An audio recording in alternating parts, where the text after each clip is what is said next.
वैदिक काल में ब्रह्मा जी जब सृष्टि की रचना कर रहे थे तो असुर कुल में गयासुर का जन्म हुआ, पर उसमें आसुरी वृत्ति नहीं थी। वह परम वैष्णव तथा देवज्ञ था। वेद संहिताओं में जिन असुरों का नाम आया उसमें गयासुर प्रमुख है। एक बार उसकी इच्छा हुई कि वह अच्छे कार्य कर इतना पुण्यात्मा हो जाए कि लोग उसके दर्शन करके ही सब पापों से मुक्त हो जाएं तथा मृत्यु के बाद उन्हें स्वर्ग में स्थान मिले। ऐसा विचार कर उसने कोलाहल पर्वत पर समाधि लगाकर भगवान विष्णु की तपस्या करनी प्रारंभ की। वर्ष पर वर्ष बीतते गए, उसकी तपस्या चलती रही।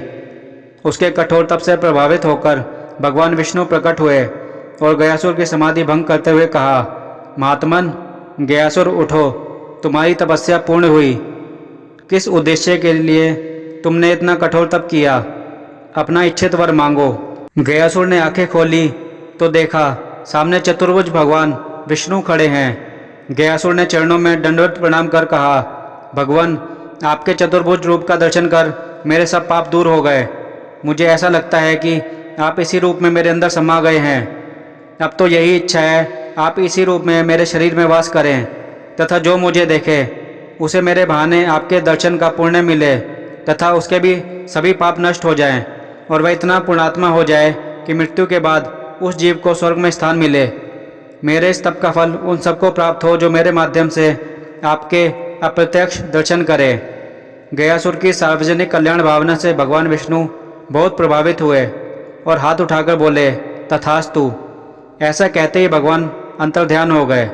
अब गयासुर एक स्थान पर न बैठकर सर्वत्र घूम घूम कर लोगों से मिलता।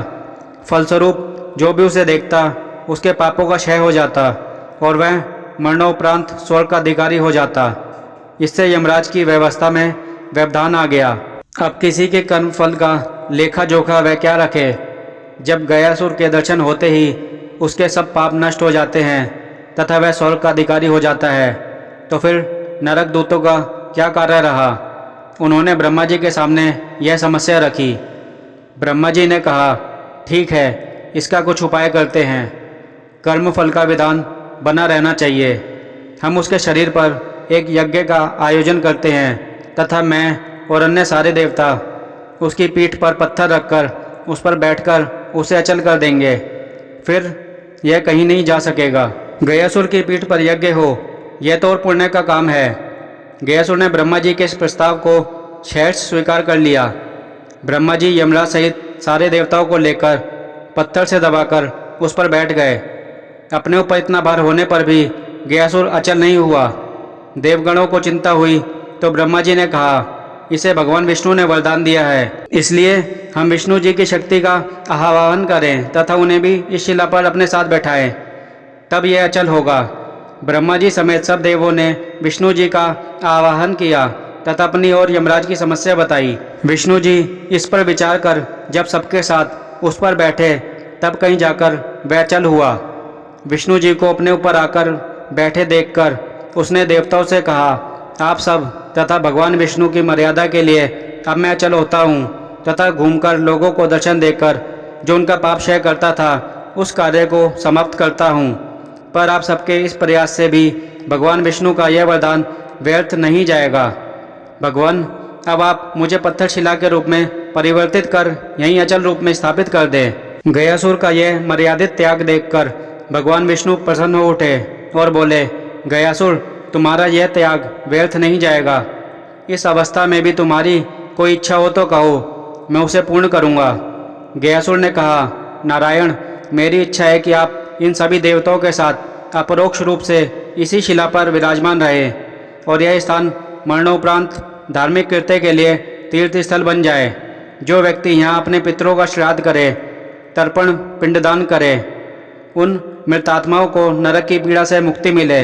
यह सारा क्षेत्र ऐसी ही पुण्य भूमि बन जाए। विष्णु ने कहा, गयासुर, तुम धन्य हो। तुमने अपने जीवन में भी जन कल्याण के लिए ऐसा ही वर मांगा और जब मरणावस्था में आए तो मृत आत्माओं की मुक्ति के लिए भी ऐसा ही वर मांग रहे हो। तुम्हारी इस जन कल्याण भावना से हम सब बंध गए। ऐसा ही होगा। इस क्षेत्र का नाम तुम्हारे नाम गयासुर के अर्धभाग गया से विख्यात होगा। इस क्षेत्र में आने वाले तथा इस शिला के दर्शन कर यहाँ श्राद्ध तर्पण पिंडदान करने वालों के पूर्वजों को जीवन में जाने अनजाने किए गए पाप कर्मों से मुक्ति मिलेगी। यहाँ स्थित पर्वत गयाशीर कहलाएगा।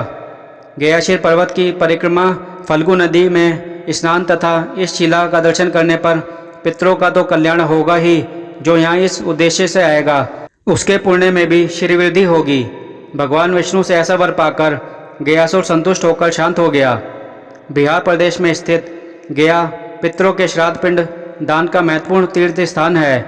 यहाँ स्थित विष्णु मंदिर के पृष्ठ भाग में पत्थर की एक अचल शिला आज भी स्थित है, जहाँ पर भगवान विष्णु के चरण साक्षात देखने को मिलते हैं। इस मंदिर में विष्णु जी की मूर्ति की जगह इनके पद चिन्हों की पूजा की जाती है और रोज इनका श्रृंगार रक्त चंदन से किया जाता है।